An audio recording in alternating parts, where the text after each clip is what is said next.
Good morning, everybody. I just want to echo Pat's comments on how much we value your participation. It is truly a spectacular way to start a day, and it's certainly a wonderful way to culminate a lot of the activities that has led us to this point at the 34th Annual Sun and Fun Fly-In. So please know how much you are appreciated. Please know how much we enjoy your activity.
saying you can only tie the record for low altitude flying.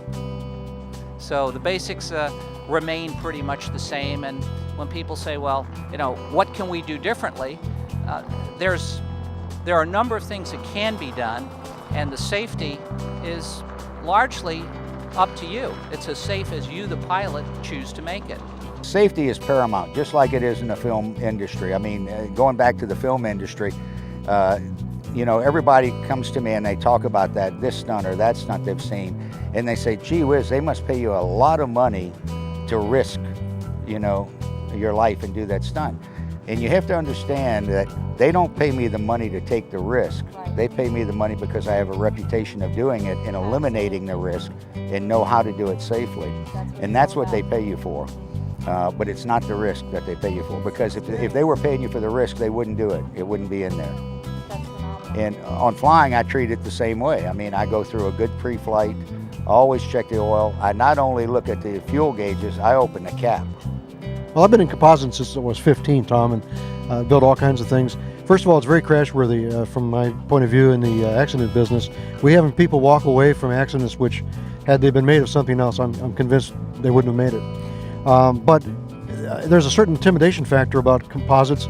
A lot of people just don't want to learn something new. And so we have people say, oh, I don't know if I can do that. Composites are really quite easy to learn.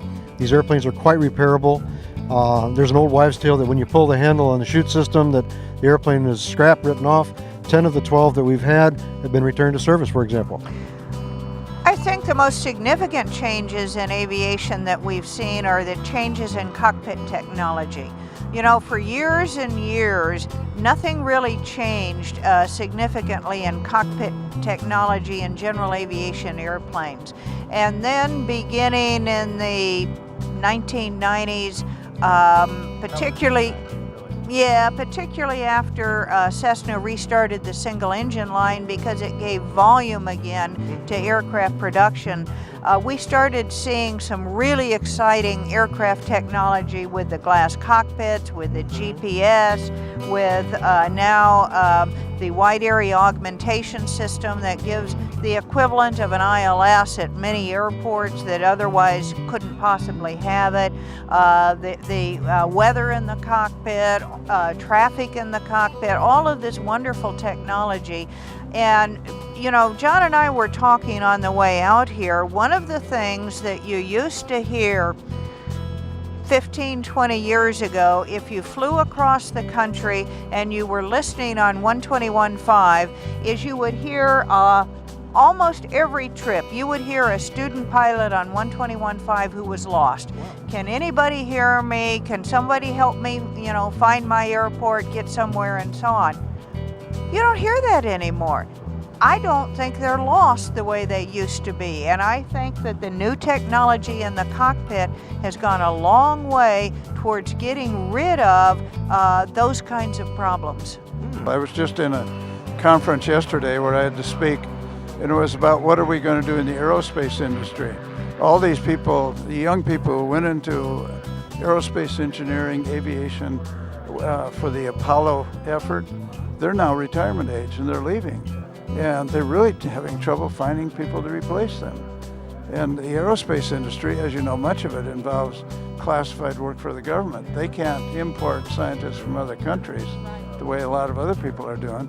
So they really have to hire Americans who can pass the security clearance. They're really in tough shape.